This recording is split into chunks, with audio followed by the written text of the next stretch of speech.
when Pia Wurtzbach was crowned Miss Universe in 2015, after a famously botched announcement that had the entire world watching, the Philippines stopped. Not metaphorically, literally.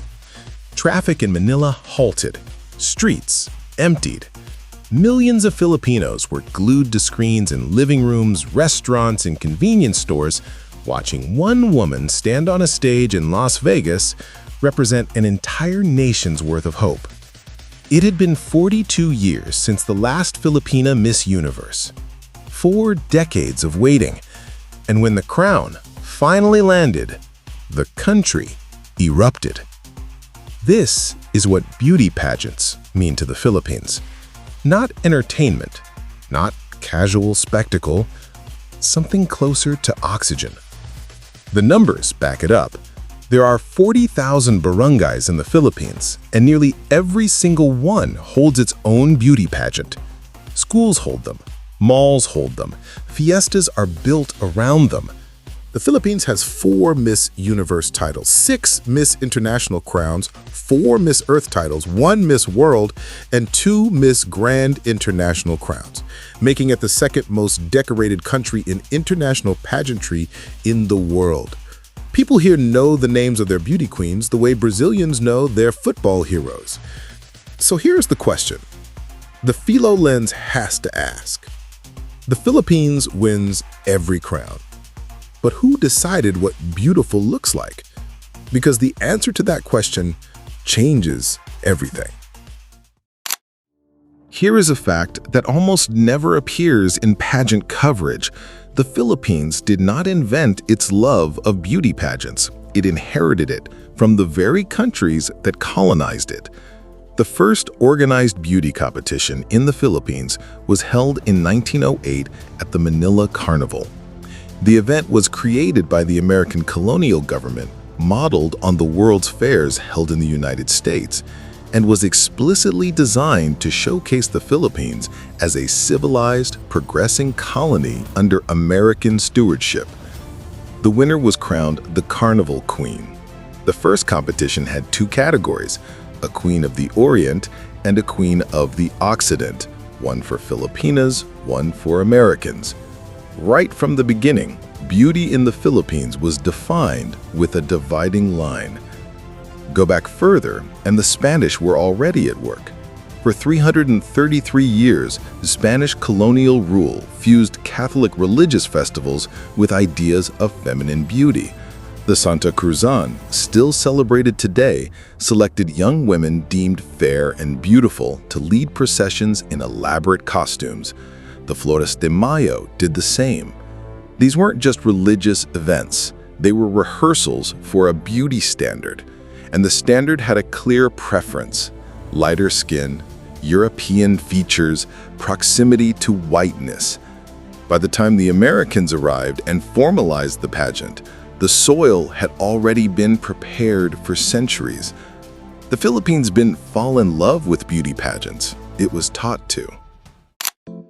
Now look at the winners. Pia Wurtzbach, Miss Universe 2015, is of German descent. Catriona Gray, Miss Universe 2018, has Scottish and Australian roots. Celeste Cortese, who won Miss Universe Philippines in 2022, has an Italian father. The pattern goes deeper than the headline names. Study the roster of Filipino winners at major international pageants over the decades, and a quiet consistency emerges. The women who tend to win, both internationally and in national selections, disproportionately have mestiza features, lighter skin, more Eurocentric facial structure, mixed heritage. This is not an attack on these women. Every single one of them is accomplished, intelligent, and worked extraordinarily hard to reach where they are. The point is not about them. The point is about the standard they were measured against and who wrote it. The Spanish colonial system had a name for brown-skinned Filipinos: indios, lower class, less civilized. The mestizo, the mixed-race Filipino, occupied a higher rung. That hierarchy was written into law, into land ownership, into social mobility, and it left a mark that billboards and beauty counters still reflect today. Skin whitening products are one of the top-selling cosmetic categories in the Philippines. Children are told by elders to stay indoors to avoid getting tan. The association between lighter skin and beauty, wealth, and desirability did not come from Filipino culture, it was installed. And yet, the Philippines became the world's greatest pageant nation, competing brilliantly in a contest built on standards it did not choose. That is not a simple story. It is a deeply Filipino one. But something is cracking open.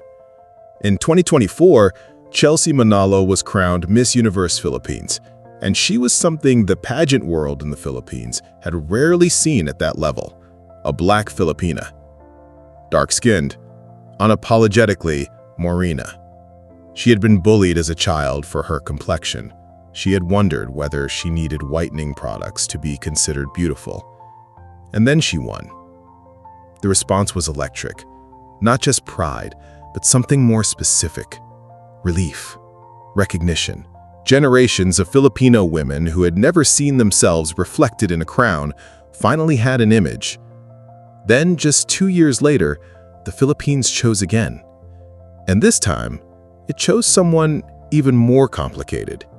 Bea Milan Windorski, Miss Universe Philippines 2026, was born in Milwaukee, Wisconsin, to a Filipina mother and an American father. She grew up in an immigrant family, carrying two identities in a country that often makes people choose. Too Filipino for America, not Filipino enough for the Philippines. She spent years trying to belong to both, joining her school's Asian Student Union, protesting anti-Asian hate, visiting her Lola's province in La Union whenever her family could afford the trip. Eventually, she packed everything into balikbayan boxes and moved to the Philippines permanently, the way so many diaspora Filipinos dream of doing and few actually do. She didn't just want to represent the Philippines, she chose it as her home. And when she won the crown, she said the words that stopped the room. "I've worked so hard to pick the Philippines as my home. And by winning this crown, I feel like the Philippines has finally picked me." But here is the part that reveals everything. After Bea won, the Philippines erupted in debate. Was she Filipino enough? She represented the United States in a previous pageant. Her father is American. She grew up abroad. Critics called her an opportunist. They called her performative. They questioned whether a woman who was born in Wisconsin had any right to carry the Philippine flag on a global stage. Think about what that debate is actually saying. A country that has spent over a century being measured by a beauty standard it did not write, a country that inherited pageantry from its colonizers, is now interrogating whether a mixed heritage Filipina is Filipino enough to compete in it. The standard that came from outside is now being used to keep someone out. Bea Milan Windorski does not fit the traditional mold. She is not the typical mestiza winner. She grew up feeling rejected by both the American world and the Filipino one, and she chose the Philippines anyway. She moved here. She learned the language. She joined the protests. She packed the balikbayan boxes.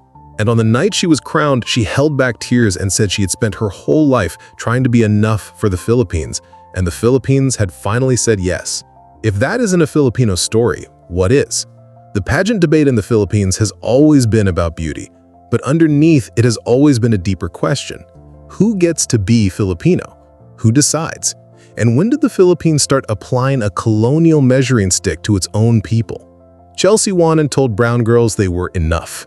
Bea won and told diaspora Filipinos that choosing the Philippines was enough. Two women, two different kinds of reclamation, both happening on a stage that was never originally built for either of them. The Philippines keeps winning every crown. Maybe it's finally starting to win on its own terms. This is the Filo Lens. We'll see you in the next one.